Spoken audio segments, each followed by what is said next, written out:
This is Performance Anxiety on the Pantheon Podcast Network, and I'm your host, Mark. Today's guest makes me feel grateful in many different ways. One person I'm grateful to is Ryan Smith for introducing me to my guest, Mark Mallman. Mark's story is incredible, but the recurring theme is victory. He's overcome so much throughout his life, and it all boils down to his mother's message: it's going to be okay. He grew up with music all around him. It was there from his earliest memories. He began studying piano at age 3 with his mother, but his childhood wasn't easy. He grew up in, as he calls it, a house of depression. His mother was diagnosed with major depressive disorder, but he found positivity through the darkness with music and his mother's message, which has become his own. He has also done it all musically speaking. Band projects, solo albums, video game music, incidental music for Rick and Morty and General Hospital, which has a universe that is more complex than Star Wars. And then there's music marathons. But these marathons are intense. The last one in 2012 was 8 days and 150 hours of non-stop playing. When Mark lost his mother, he himself fell into a depression. To break out of it, he created the Happiness Playlist. He talks about what it is and how it's grown. He's recently released a single, Seen My Own Ghost, and is poised to release another one in a few weeks called Cancer. He's also working on a new album, a tour, and a new book. Follow him on TikTok, X, Instagram, and Facebook, all as Mark Mallman. His videos are great and you learn something. You can follow us at Performance ANX on X and Instagram. Reach out and let us know who you'd like to hear from. You can pick up our merch at performanceanx.threadless.com. You can also send us coffee through ko-fi.com/performanceanxiety. Now check out Mark Mallman on Performance Anxiety on the Pantheon Podcast Network. Hey, this is Mark Mallman. Maybe you've seen me on TikTok or on stage or read my book, The Happiness Playlist, but right now you're listening to Performance Anxiety. How you doing, man? Good. How about yourself? Doing great. Good. Okay, here we go. Boom, boom, boom. 1, 2, 3. These SM7s are such weird fucking things. Really? How's that sound? Does that sound good, or? Yeah. It's honestly, for right now, it's so slight, it's hard for me to tell much of a difference. Oh, really? Yeah. Okay, it's definitely coming through here. I just want to make sure that, for a pod, I want to make sure that the audio's good, matching as good on my end as it is on your end. I hate that when appreciate that.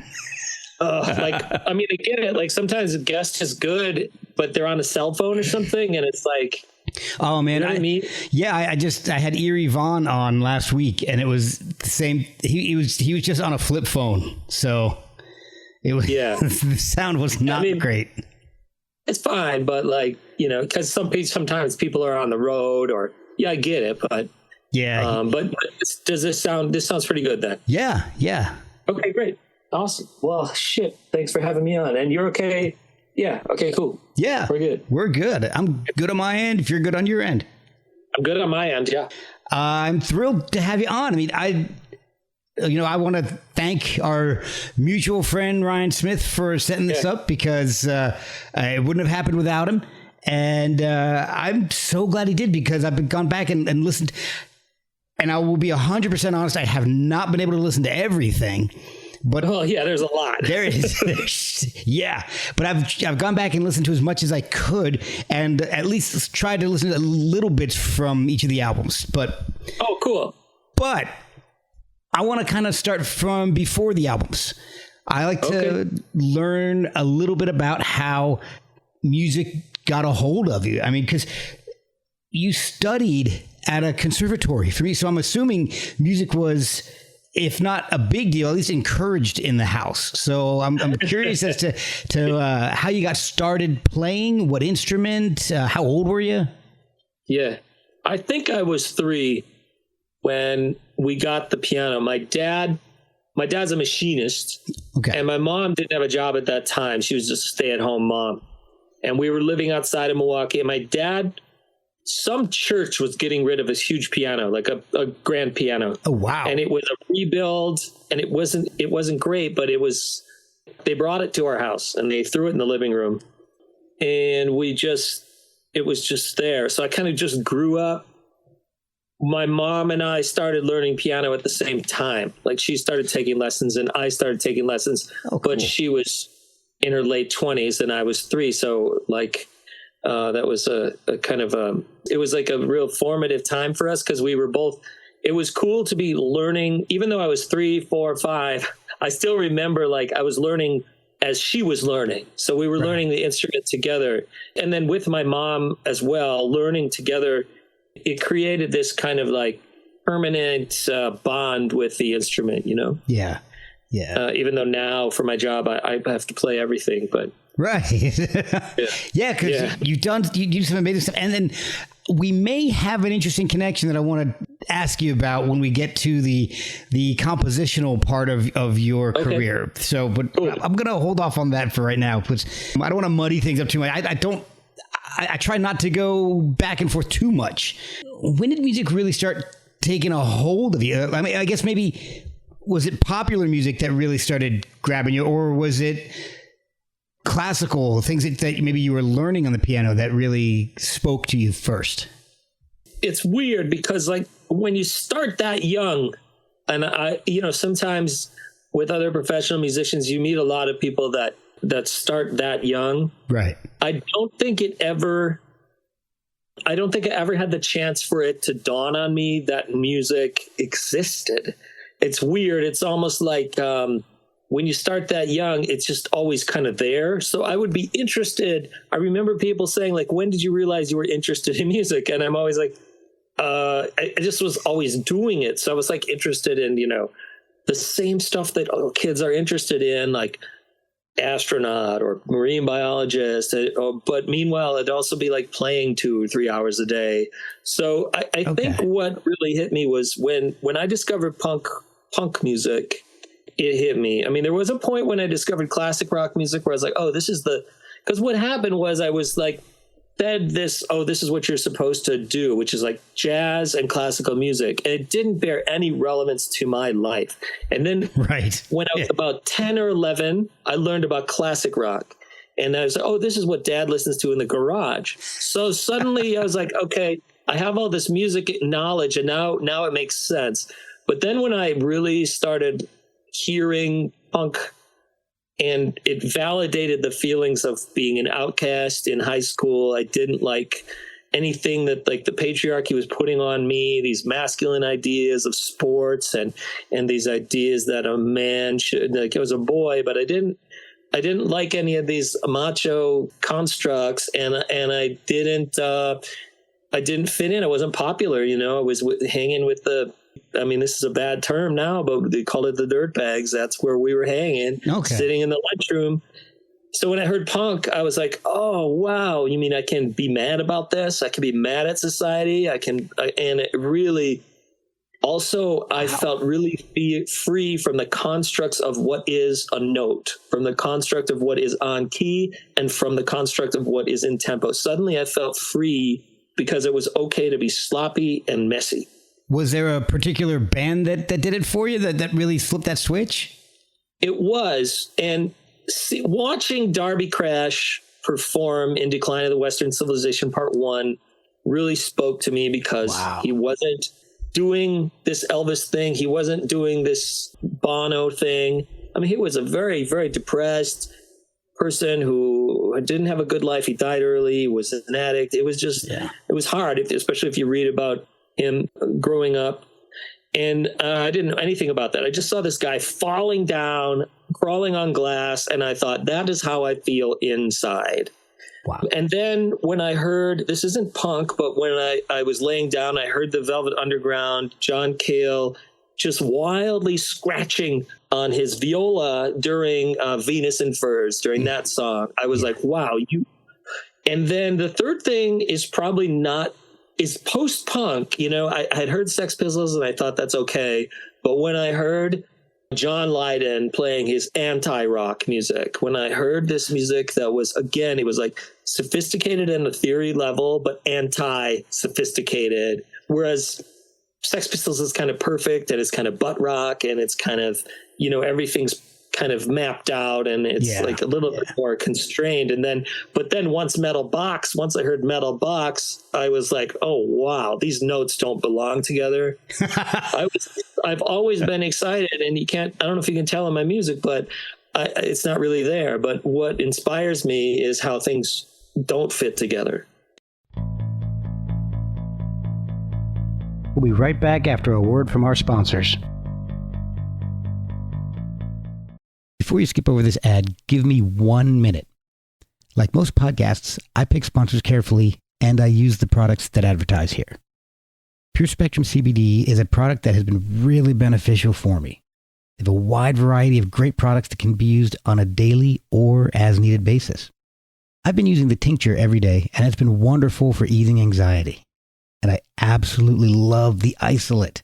I use it instead of acetaminophen or ibuprofen, and it's worked so well for the relief of aches and pains. They also have soaks, lotions, salves, gummies, and more, plus an entire line for fitness recovery. They even have products for your pets. See everything they offer at purespectrumcbd.com. And if you have questions, they're there to help. They helped me when I had no idea where to start. After you fill your cart, use code PERFORMANCEANX for 15% off your purchase.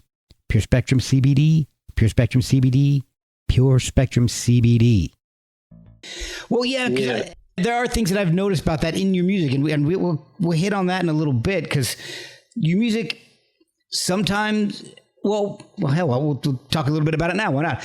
The sound is quite often not dark, but some of the lyrical content can be. Like, I noticed you reference ghosts a lot throughout your discography. On like every album, there's something about ghosts. Yeah. So I grew up around in a house of depression. My mom had major depressive disorder. There was a lot of in and out of the hospital and suicide attempts. So two things came out of that. I grew up in a house that was very emotionally aware, and for the 80s, that wasn't totally something that Gen Xers were given. Right. My dad really didn't suppress us to say we were sad or say we were confused or say we didn't feel happy that day. And it wasn't a big deal. Mom was depressed. We would just be like, oh, cool. It's fine, Mom. You're depressed. It'll pass. And it would pass. She was very strong. But that kind of informed my lyrics, and the message of my music is consistently that life is hard. You are seen. Like you're valid, even though life is hard. You're valid. Yeah.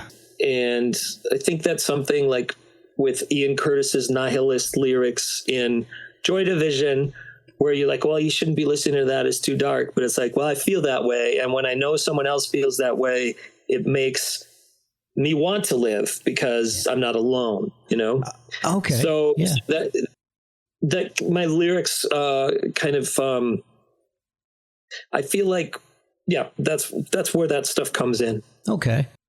Before all that happened, was there a point when you decided, hey, this is what I want to pursue as a vocation? I want to be a musician, or was that always there?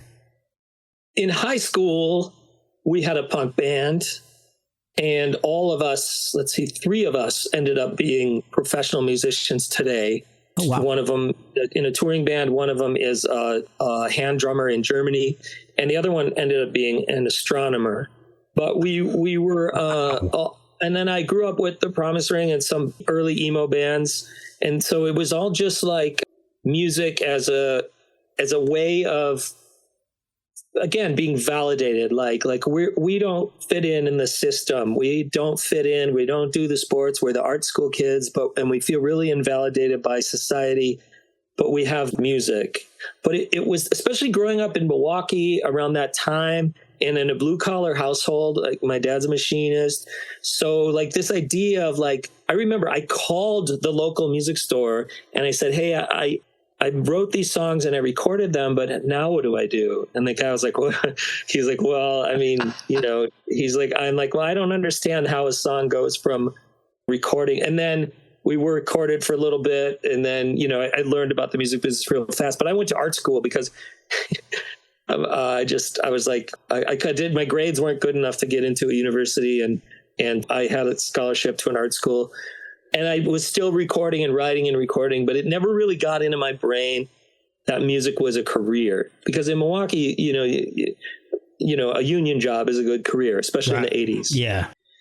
Really, it wasn't until after college, when I was working as a gallery guard in an art museum, and I was working with all these people, these painters that couldn't do their paintings because they were making hardly any money. And I was like, you know, I want to make records. I'd lived in Seattle for a while, and I was doing painting. I wanted to do painting, but I also want to make records. And I just realized, you know, like, I can probably do paintings when I'm older, and I really want to make records. So I'm just going to go full on. I quit the art gallery. I got a job at a TV station. I worked really hard there. And then that funded my going into the studios and recording. And then the music career just it just was pretty organic. But I kind of like, even though music was so deep at the core of my growing up, I never really saw it. You know what I mean? It was like so close, I couldn't see it. Oh, wow. Okay. So talking about recordings, was this when you were in the Odd, or was that the Seattle band, or was that Milwaukee?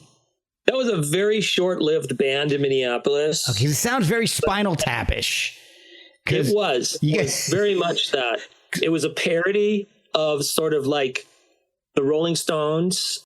It was I just was the keyboard player in that band, but it was a great way to teach me to learn about bands. It was involved in a lot of the punk that was happening here at the time. It was a glam rock influence, but I was really excited about the New York Dolls and kind of like getting on stage and being crazy and not having gendered clothes and just like wearing what I want, you know? Yeah. But it just didn't last because bands are explosive, you know, and I was working on my solo album. So the band just fell apart, and I just couldn't. At a certain point, my solo career people were coming to my shows, and I had to let go of that project, you know, which is fine because I was only the keyboard player in it, you know. Right. Yeah, because if I'm reading this correctly, the band won a Best Band poll and then broke up a couple of days later. Yeah, it was a joke band, but I don't think the city got the joke. I don't think the joke was a parody of kind of like this cock rock kind of thing, right? And I think. I don't know. They didn't see the satire. And so I was just out, you know, I was just out. Yeah. I don't have time.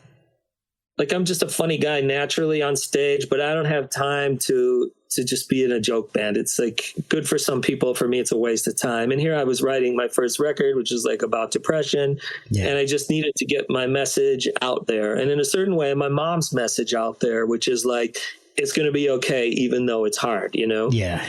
So I had a lot more, like, my life calling was to express this concept of positivity through darkness, you know? So, and that really took off. And then I had labels interested, and I just couldn't stay in that band.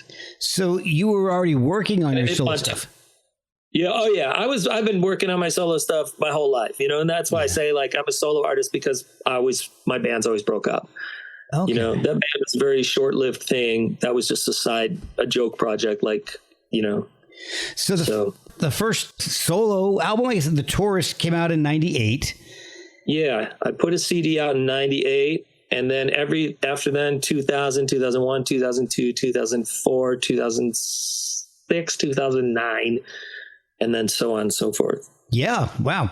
So, yeah, we did a label thing, and there was a time when there was the whole big, all the things, the major label things, all that stuff. I ended up going with an indie label because I wanted to make music that was retro, and I didn't really care for making AAA music. So well, that's one of the things that I really enjoyed. Like, I went back and I was able to listen to How I Lost My Life and Live to Tell About It, Mr. Serious, Between the Devil and Middle Sea, Somewhat Double Silhouette. So, all right. So I've got a question about not necessarily the music yet, but so between the first two albums, you started doing these marathons. Yeah. Can you explain to me exactly what that's for, how that started, the reason behind it, and what you're actually doing in these marathons? Yeah. So in art school, the whole concept is you deconstruct what you're interested in. If you're going to do a painting, you don't just like do the painting, you sketch it out, you take it apart. And that's just how I learned to be creative, because I went to art school instead of music school.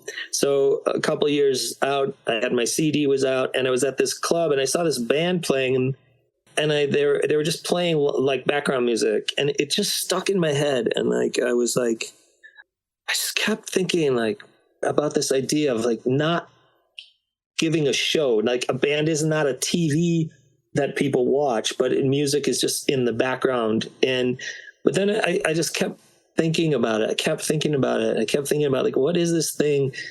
So that was my first step, was like, oh, it'd be cool to like just play and like kind of just get in the zone of music as sort of a looping meditation that kind of is just kind of in the background. Okay. Sort of like ambient music, but with rock. But then my brain just kept thinking like, what is performing? Why does it have to be 3 songs? Why does it have to be entertaining? Why can't it be impressionist? But really what got me was like, at what point does our consciousness stop and our subconsciousness begin? How do we know what is, what on stage is us and what on stage is that other side, Oh, and I thought, well, what if I just play until I hallucinate? And it didn't work the first time. And the second time I almost got there, but the third time in 2010, I did. I had 10 hours of unconsciousness. That's all on video that I can see. I was performing and singing, but I don't remember any of it. Wow. And then, yeah. So, but it was like, like you hear about like rugby teams that take ballet. And I remember like the press always going like, well, why are you doing this? This must be a press stunt. Or da-da-da. I'm like, sure, man, whatever. Like if I did the same thing in an art gallery, you would call it performance art, but since it's in a bar, you call it a press stunt. I don't really care. I'm going to do it either way. But it's like, if we want to like enrich our experience as musicians, we need to go outside of the box and then come back. Mm-hmm. And so sometimes that kind of overshadowed my career in some ways, but it's fine. It's whatever, I just think that the root of music is actually long form music. It's not 3.5 minutes. That's commercialism. Yes. That's commodification. That doesn't really have to do with what's in our blood and what's in our DNA is playing for 10 hours at a time. I mean, that's what our ancestors did. I'm looking at the different marathons here and I'm blown away, because the first one where you said you didn't even really hit the point you were hoping to get was 26.2 hours long in 99. No sleep, yeah. And you're right, no sleep.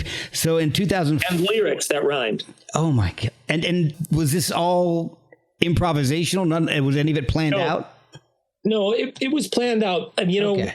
What I did was the format and each time I did it, I would just expand on the one from the previous. Okay. And so what it was loosely scored. We would have new musicians every hour, right?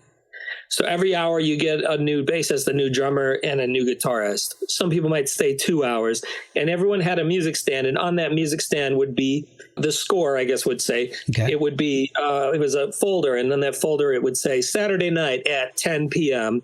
And then it says, hello, Mark, welcome. You're playing bass tonight, if you were doing this. Mm-hmm. And then it would say at 10:10. We're all playing in the key of A minor, cycling through A, F, C, and it's fast. And then it would say at, 10:15, we're going to switch to F major. And all those, everyone was sort of on the same page. So it was like, wow. It was sort of like loosely based every 5 minutes. It's sort of changing. And then I would do the same thing with the lyrics. Every 5 minutes, I would turn the page and I would have new lyrics. So it was loose. It was improvisational because you still want to work the crowd when you have that many people there. So we did a lot of changing and for that long. And I was really grateful that people wanted to do this experiment as well. Where did you do this? All right, so before you answer that, let me just kind of describe a little bit of this to everybody, because 1999, 26.2 hours nonstop. October 2004, 52.4 hours nonstop. October 2010, 78.6 hours nonstop. And September 2012, 180 plus hours nonstop. that one we used an EEG MIDI controller that I would put on when I go to sleep, and that would go into Ableton, and then that was a whole different tech experiment that ended up being really cool. Wow. Up until then, though, that they were, and my dad was like, how can you do this? And I'm like, you had kids, right? He's like, yeah. I said, well, did you get much sleep after we were born those couple of weeks? He's like, no, you're right. You can do it. It's fine. I love your dad. Problems. There were some problems fighting my body in the 78-hour one, but I mean, it's really, there's harder things to do in life than stay up for 3 days. People do it, Yeah. So I've done it once or twice in college because I went to RIT for photography and had spent like hours and hours in the dark rooms and studios trying to get projects done. But man, you get in that flow state. And everything goes away. I think what actually is interesting to me is that people find it. I feel like all musicians should be doing experiments like this all the time. And we're just so kind of oppressed, especially back then and less now because of the internet. But, in the 90s and even the early 2000s, we're so oppressed by like, I got to entertain. I've got to make this song that people like, and it's got to be 3 minutes as a verse, chorus, and and it's like, well, yeah, but you also got to go to Valhalla and come back with something new if you want to stand out, if you want to be different, if you want to bring anything to the art form. There's just not enough experimenting, Your first album came out in the late 90s. I met the killer in a grocery store. He said, my good friend, you're missed. He said, there's no one fit to live anymore. Even you're on this list. So then I went to find a hero who was digging a grave. And when I turned to him, all he could say is, there's no one left to say. Putting music out consistently. When did the music composition for TV start? I did my first movie trailer in 2005, I think. It was for this Sophia Bush movie called The Hitcher. Came and Went. Okay. It was a horror remake. I had been working on video game music before then. So I don't think I started writing for television specifically until maybe 2009, 2008. Once I was on a label, we started getting songs in shows, but I really didn't start composing until 2000. It's hard to say, late 2000s. And then I did my first like big feature, which was a zombie movie in like 2011. Okay. So then I really was like, I'm going to go focus on TV, writing for TV.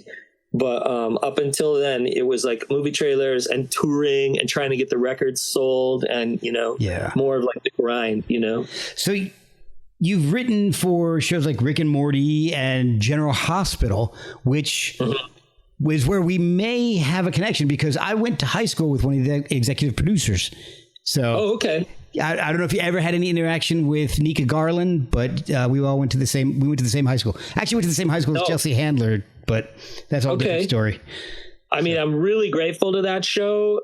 I have a rep that hires me to write stuff that is, incidental music for that show. There's a ton of us that write for it. It's a real honor to be involved in like one of the longest running shows of all time. Yeah. It's a really special show. And I also think like people are like, oh, the Star Wars universe, blah, blah, blah. And it's funny but it's true. Like you think the Star Wars universe is big. Check out the General Hospital universe because it's huge. Really? You're talking about a show that ran an hour a day for 60 years. Like how many things happen and characters and all this deep story is so big. It's expansive. I never thought of it like that. Yeah, it's pretty cool. Like, it's pretty cool. Just like, but yeah, I'm always like, it's been supplemental to my albums in as far as my heart and my life's purpose and my mission in life, which is just like to document this weird experience of existing with songs, We'll be right back after a word from our sponsors. So you've done a lot of different types of music, but I mean, I also heard that you made a rap album about gas station food. I have, like, here's the thing, Mark, like, I feel like for me, like, fame has been like this thing that I'm more concerned with just like music, like eating every day. I want to just eat music. Like, that's what I'm thinking about. It's almost obsessive. And, some people like they want to be famous, or they want to and that's cool. That's totally legit, and whatever, they play these big stadiums. That'd be fun. Right. And I've done that a little bit, but like I've always felt like, oh, what's this? Like, what's DJing like? So I was a club DJ. It's like, what's children's music like? Wow. So I wrote children's music. How do I do animatronic toys? Oh, I'll make animatronic toy music, Wow. And so one time I was doing this thing for a radio station where they wanted me to make 1 minute of content every day for a year. So I have my own studio. So I was like, I'd go in so one day I was like, I wonder if I can rap. So I started rapping. It's really just weird, but I released a secret rap album. Yeah. Just because I want to, especially with writing sometimes, a client might at that time too, when I do a lot of special composition, they might say, hey, we need trap music. Hey, we need house music. Mm-hmm. Hey, and you got to learn how to make it, Yeah, that's true. Cover band, you got to learn how to play all these cover songs. And I love it. I want to know every single corner of music. So when someone tells me about a genre I haven't heard about, I'm like, what? Oh, give me that. I want to learn how to make it. Oh, that is awesome. Some people want to try every single food, Yeah. That's how I just want to know everything about music. And with TikTok, it's allowed me to learn a lot about songs and things I never thought about. You mentioned that you're voracious in your music consumption. And one of the things that I've noticed, one of the artists who's been on the podcast, who I'd heard of but was not familiar with, I hear a little bit of him in your vocal styles. So I don't know if I'm overthinking this or putting something in where it's not, but I hear a lot of, maybe not a lot, but I definitely hear the influence of Jad Fair in some of the vocals. Oh, I've heard that before, and I wish. I mean, so vocals are that one thing that you don't have much control over, Right. I think it does reflect like when you grew up, who you were listening to when you were a kid, and just like sometimes I sing, I hear my mom. Sometimes I sing, I hear my dad yelling at me. Like it's weird, I know people like can't like. It's like I always wanted to get my mom in the studio, and I told her, Mom, we should re-record Nevermind the Bullocks with you singing, because she's a great singer. And she was like, I don't want to sing like that. And I was like, yeah, but I think you could really sing like that. But she didn't. But it's weird, like what we hear in others people's voices, because I could hear her kind of doing that Johnny Lydon thing. Oh man, she thought she was singing like Elvis, and she was a great singer. But I just really wanted to hear she could do this kind of painful wailing, and I think that came from like the experience she had in life in terms of navigating the emotional landscape of living with major depressive disorder. Yeah. It did come out in her voice. I think like if you meet a drummer, and a drummer is like kind of an uptight guy or girl or whatever, any kind of gender of a drummer might, their personalities, you can really see it in their time. You take Charlie Watts as kind of a laid back guy, and he plays kind of behind the beat, Yep. And Josh Freese is like really on top of it. And you can see it in their personality, I think where singers, you can hear in their voice, you can kind of hear their personality come through. My mom was a sad lady, and there was, even when she was singing happy, there was this sadness that would just kind of wind its way through the timbre of her voice. Oh, wow. Yeah, it was interesting. Well, the reason I guess I asked that is because I was listening to The End Is Not the End just a few hours ago. Thank you. And two songs really stood out for me in the Jad Fair way, and it's monster movies, because I can hear him in that, but also subject matter, because he sings about monsters all the time. All the time. and Trying to Fight Fire with a Fist. Open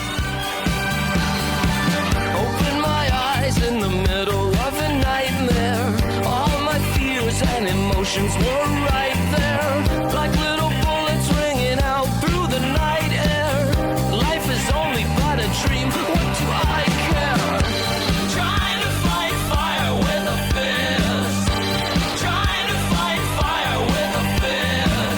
Another look, another touch, another kiss. Trying to fight fire, trying to fight fire. That's the one really, I was trying to think of, I'm like, I'm hearing a little bit of an influence of somebody I recognize, and I couldn't, for some reason, he's a very unique artist, but for some reason I couldn't put my finger on it. And when I heard that song, I went, Jad, that's really cool. I was trying to sing like Robert Smith on that song, which you'd never be able to tell that. But in my mind, I was like trying to sing kind of quiet and kind of like ghostly. He sings very ghostly. Yeah. But Jad does it also. In his own way. But that album is a very important album for you. Is that correct? That the end is not the end? It was, like when my mom finally, I don't think it succeeded. When she finally, when it happened, finally. Yeah. She was 68 and she was really just in a bad spot. She was really, her depression wasn't getting any better. Yeah. And I don't condone doing that, but she needed to, because it just wasn't getting any better, Yeah. And she fought for a long time. I always used to say, I hope my mom dies of cancer. I know that's such a weird thing, but I didn't want the depression to win. I was like, if she dies of something that's not depression, it would be great. But she didn't, she died from depression. Yeah. And, it really, really screws with everybody. In my book, I always say a person goes on to the afterlife, and the rest of us who are alive, we experience the after death. And the after death is however long you're alive when this other person is dead. And you kind of got to figure out, are we going to start the Foo Fighters now that Kurt's gone? Or are we going to, what are we doing here? And Chris is like, oh, I'll start my thing. And they don't. I'm so glad that band didn't decide to keep going. Like they're like, we're going to stop Nirvana at this point. So I just wrote a record about it. I wrote a record about my mom, and I wrote a record to her, and I wrote about death but more like processing death. How do we process death? And it's not a dark or sad album, but no, it's really not. Like Hole in the Night is a beautiful song. I think that's my favorite on the album. I absolutely love Hole in the Night. I didn't know where I was going till I stopped believing, and I started knowing the story of life is what was manifested where once was a void. Somebody took a knife and cut a hole in the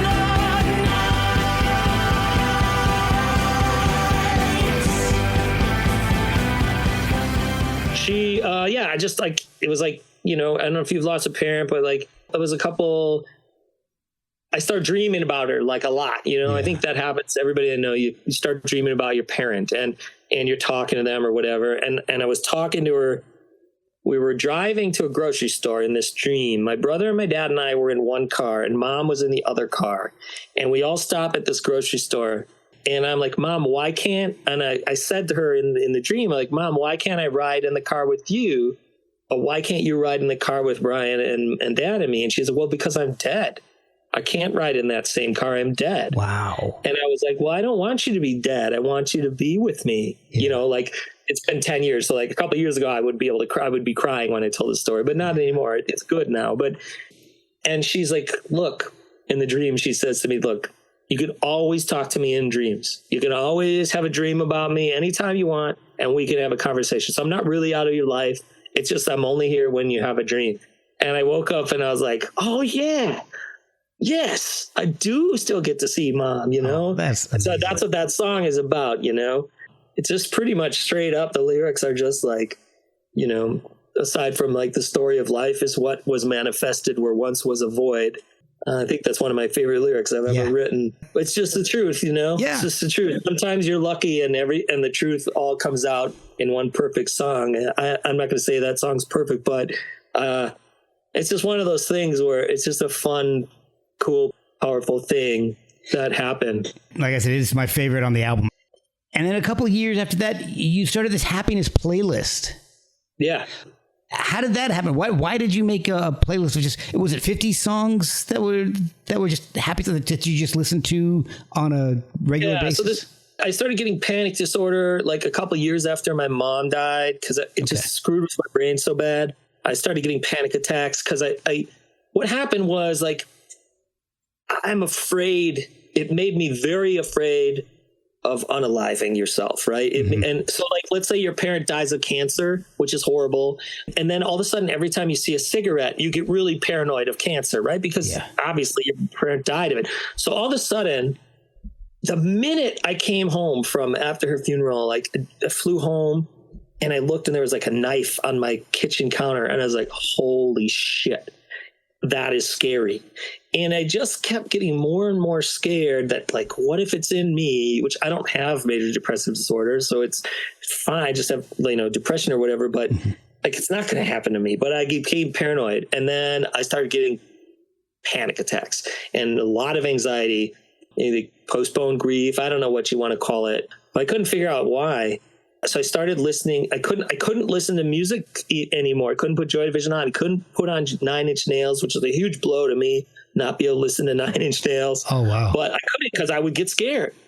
What it did was it allowed me to have this really interesting connection with how music impacts the subconscious. Okay. Because I don't know if you know anybody who people are like, what's the difference between panic attack and anxiety attack? And I'm like, if you hide under the bed, it's a panic attack.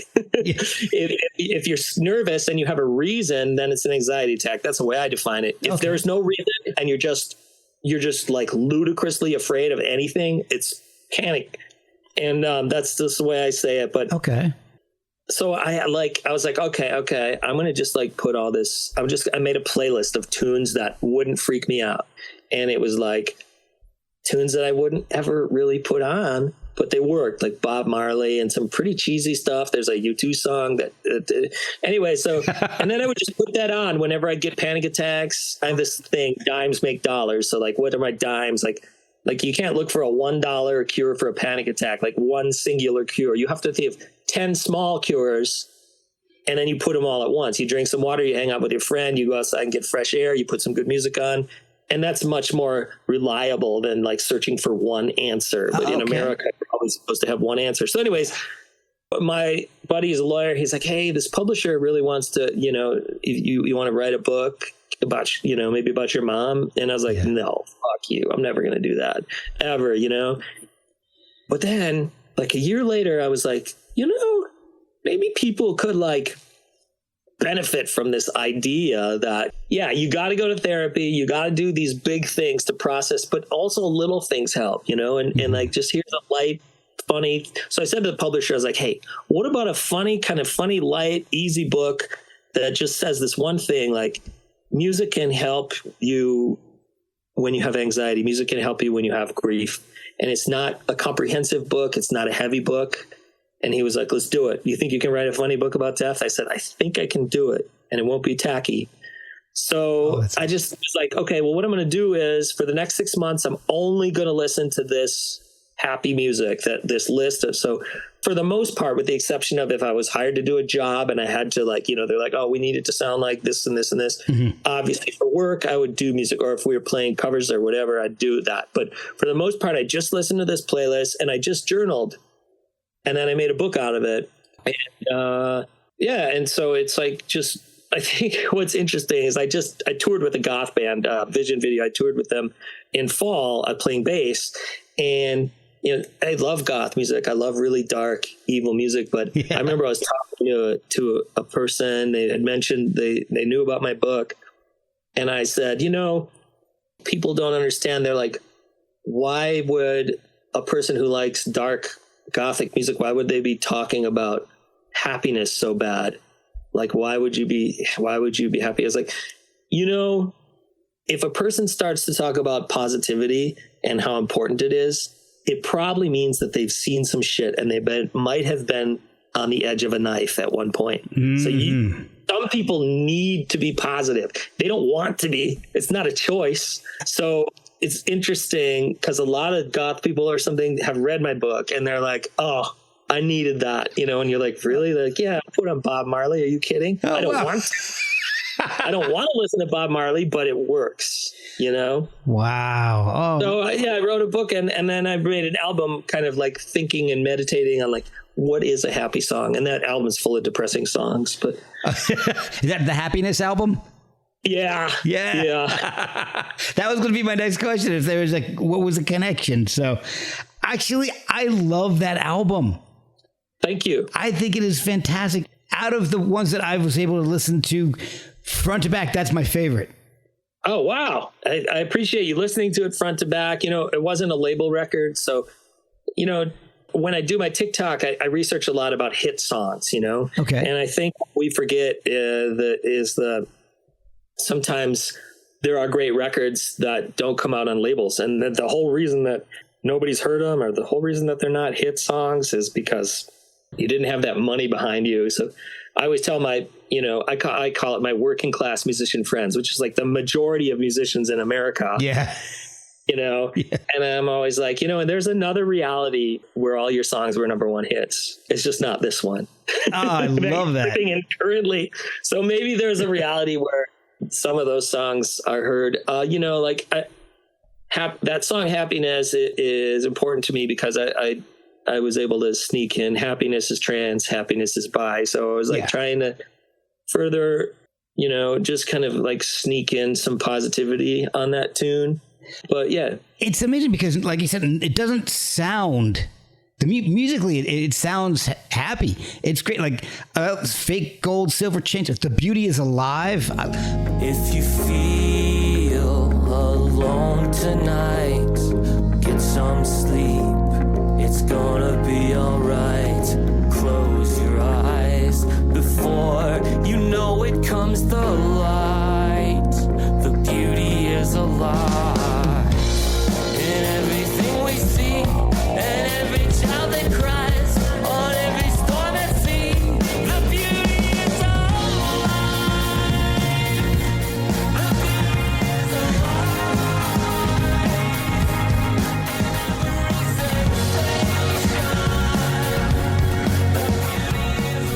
beauty is that's one of those tunes where it's like, if you feel alone tonight, get some sleep. It's going to be all right. Close your eyes. Before you know it comes the light. The beauty is alive. So it is one of those things where it's like, hold on to happiness, even if you feel like shit right now, it's going to come back. I think that's the thing that my mom told me. And she would always, she's a huge Pink fan. My mom's a huge Pink fan. Oh, wow. And we saw Pink together here at First Avenue, and she played this tiny club. It was really great. But like 6 months after she died, this Pink song called Try came out. It's such a great song. Yes. She's a great songwriter. And, it's like, all you keep trying, hold on. I was like, God damn it. If this song would have came out, my mom would have loved that concept, Yeah. That's one of my wife's favorites. That song? Yeah. She loved that song. It's really good. And I think what I really love about, like, when Pink came out, it was just kind of like, oh, another pop star. But enough time has happened where she proved herself. It doesn't matter what genre of music people like. Everyone agrees, like, that is a fantastic artist. Pink is a treasure. Yeah. She doesn't follow trend in like a vapid, false way that is just, about fame. It's like real meaty quality. She's like a Sheryl Crow level top 40 writer. Yeah, well, I remember when she first came out, she was collaborating with Linda Perry, and I love Linda Perry. So anybody who jumps on with Linda Perry, I'm always interested in learning more about. So that's how I kind of got into Pink, and kind of appreciated her a little bit more than a lot of other pop singers that had come out around that time. It's funny because, people assume that you are the kind of music you play, and they're like, I don't understand why you would like Pink why would you like, I don't understand why you'd like Sheryl Crow, Mark, and it's like, because I'm a songwriter. Yeah. And I like amazing, perfectly constructed pop songs. Like, it's the perfect thing, Oh, it's like the perfect pizza or the perfect hot dog. It's just like, holy cow, you did it. Yeah. Well, I love the way you end Happiness with "For Love I Will Let Love Go." That song is amazing. That is so gorgeous. Can't unsay what has been said, but love forgives, it's never dead. It does not dissipate when shared. It's over here, it's over there. For love I will let love go. For love I will let love go. It's not a game, love isn't fair, but what are wings without the air? It's more than luck or a sleight of hand. The tide returns us to the sand, but thirst returns us to the tide, and death walks hand in hand with life. I had gotten out of a pretty horrible relationship. It was very bad for me. It was a toxic person who sort of self-absorbed and was really draining my energy, and I was deeply in love, but it was just that, like, I have to, this relationship's going to kill me. And if I want to have a good memory of you, I'm out.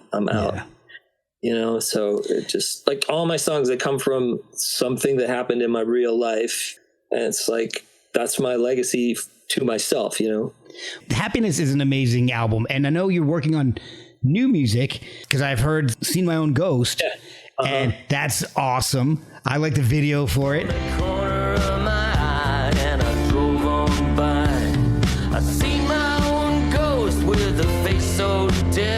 But I didn't pull over, I just shook my head. Seen my own ghost in love with you, a reminder of the murder you put me through. People gonna lie about anything, I guess. I've been lied to by the best. So is that the precursor to another album, or is it just a single? Oh, yeah.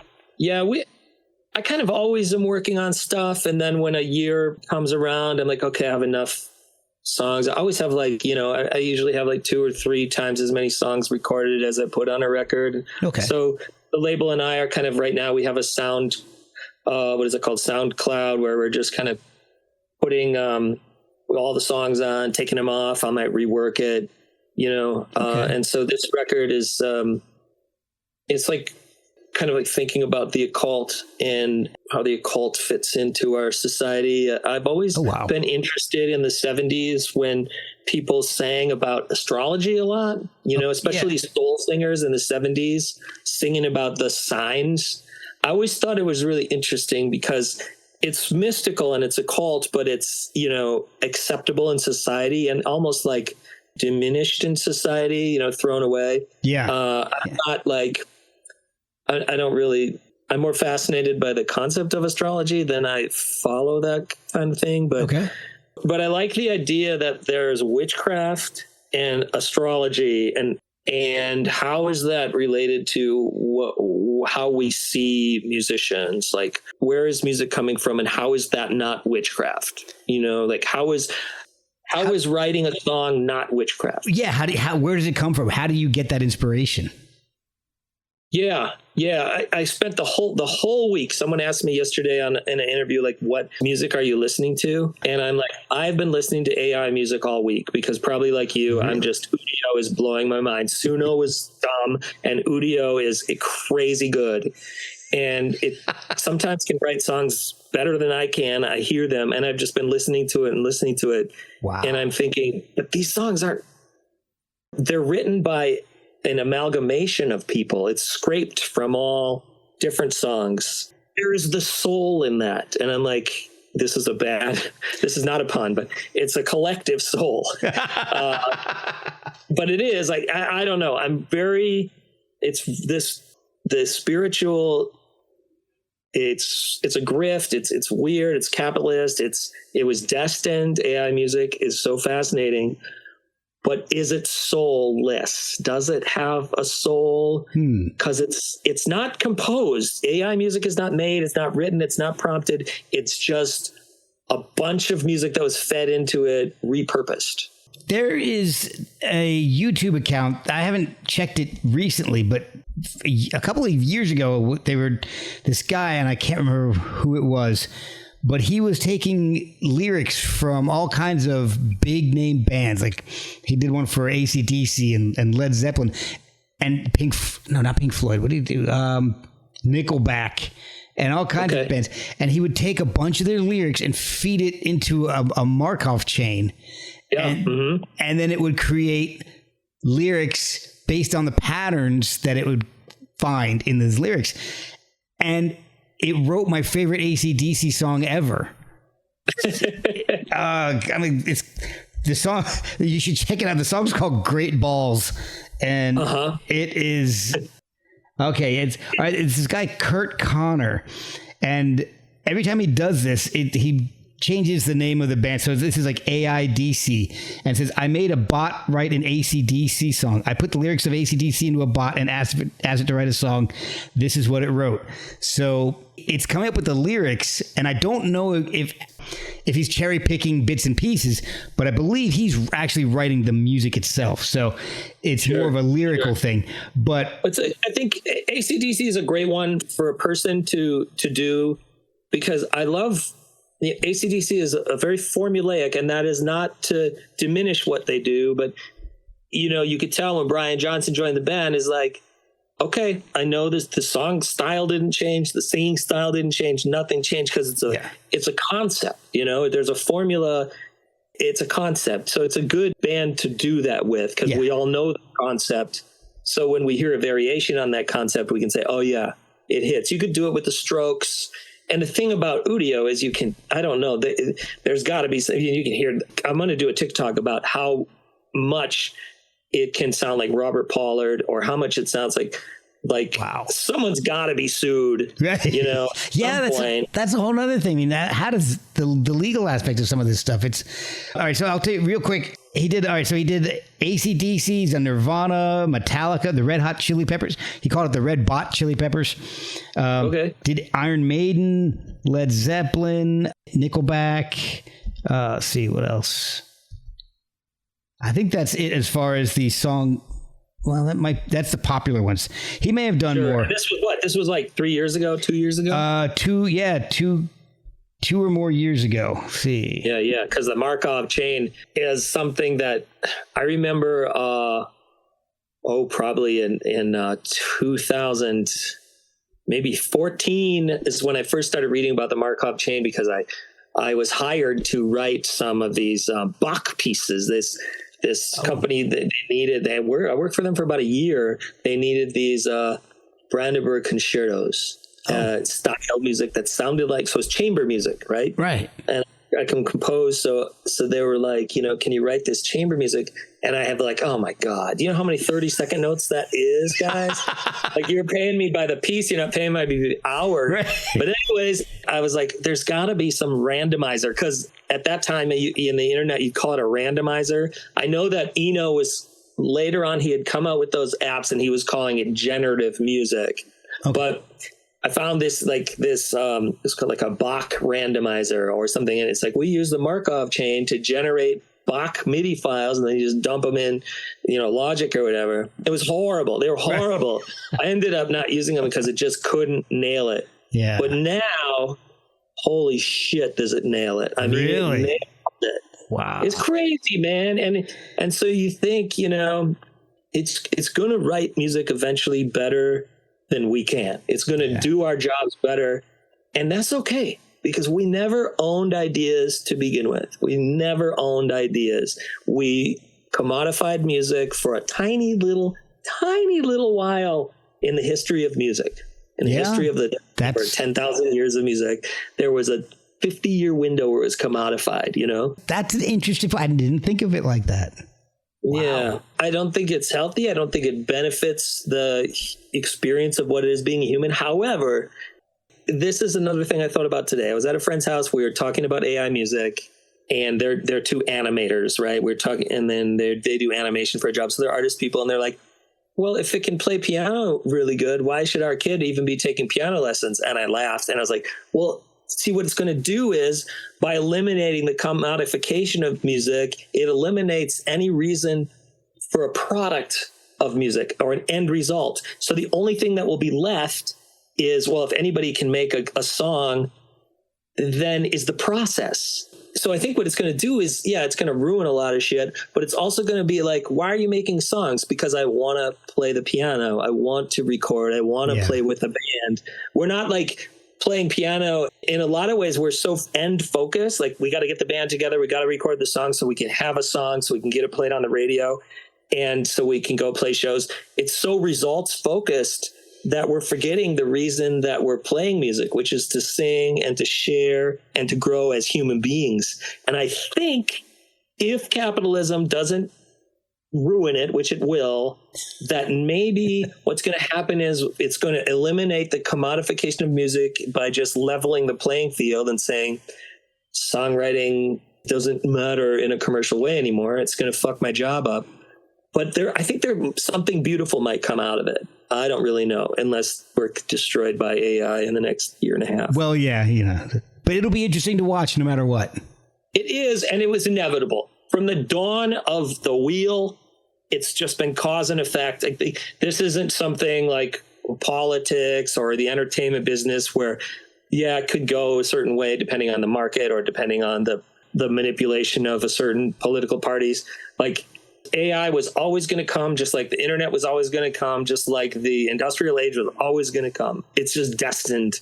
And maybe we do live in a simulation and it was programmed in, I don't know. But like, all you can do is sit back and watch this shit unfold. Yeah. As a professional songwriter who writes the same music that in 2 years AI will be doing, right, which is TV music, jingle, all that. You do a lot on TikTok. You make a lot of videos on TikTok. You do stuff on social media. What is the best way for people to follow you and keep up with you? Is it through TikTok and watching your videos there? And everywhere. I'm everywhere. Like, if you want to hear ideas or learn along with me, because some days I'll be like, How Bizarre by ONC. What's that all about? And I'll learn about it for 2 hours. Oh, wow. I haven't done this TikTok yet, but I was driving home and I was just thinking about that Nirvana t-shirt, I didn't know anything about the legal battle. The smiley face one? The smiley face t-shirt. I didn't know shit about the smiley face t-shirt. But every time for a TikTok, I'm like, I wonder about that. That could be an interesting TikTok. And then I learn about it and I'm like, wow, there is some wild, insane, fucked up story behind anything you pick. And I just picked the Nirvana t-shirt thinking, oh, this will be fun. And then I found out this insane, like 20-year-long legal thing that's happening with the Nirvana, who owns, because they don't know Kurt. At one point, Kurt said they thought Kurt designed it, and someone at Geffen designed it. And then there was a lawsuit from the guy at Geffen. And then eventually Chris and Dave were like, we don't know who made it either. We don't know who made that. And then Mark Jacobs stole it and all this stuff. And it's like, wow. I never would have thought that rabbit hole existed. Man, you made me want to sign up for TikTok. It's fun, I love, some days it's a little tedious because you kind of, sometimes I'm like, the views are, I got to put the hook at the beginning so people watch it, like you got to follow the rules because it's a stupid game. But I've done like 1,000 and it's really fun way to learn. So like on TikTok, I kind of do that. And then Instagram, I just kind of do my own, a little bit more focused on people who are a fan of my music. And then the socials are whatever, it's great. I think it's so great that we can promote our music outside of a label. How do you find you on TikTok and Twitter? What are the handles? Just Mark Mallman on everything. Okay, awesome. And will the new album that's in the future coming out, is that you're going to be promoting that? It's coming out in fall. Okay. And then I'll do a U.S. tour. Oh, beautiful. And then the new book comes out next year. So I'm just wrapping up a lot of projects. I have a few songs I'm going to finish, but our next single is coming out it's called The Cancer, and it's about the astrological sign Cancer. That comes out on the 22nd that's when the Cancer season is. So okay. So my birthday is June 28th. So. Oh man, you're Cancer. I'm a Cancer too. Nice. I'm a July 20th. Oh, and we're both 73, so we're. Yeah. And I because I always think that that's such a weird. Out of all the signs, this one it's also shares the name with a fatal disease. You know, so it was a good subject matter. That's your next TikTok. I don't write about my songs a lot on TikTok.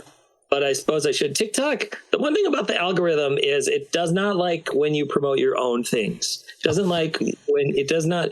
I did a TikTok about Yoko Ono last week. It got 190,000 views. Wow. And then I did one about my own music. It's at like 700 views. Like the algorithm does not like when you do anything that doesn't cause conflict in the comments, you know?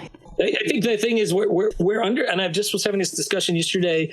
We're under the illusion that that algorithms are democratic. That an algorithm is it shows me what I like. It shows me what I like, the most of what I like. This algorithm that's on Netflix that's showing me the stuff that I like most that I watch, but it's not. Algorithm is biased towards the system that it's supporting. So we're kind of being force-fed what we respond to, not what we like. You know? You are absolutely right. Man, you've enlightened me a lot today. Thank you. I really do appreciate you spending so much time with me, man. Thank you, Mark.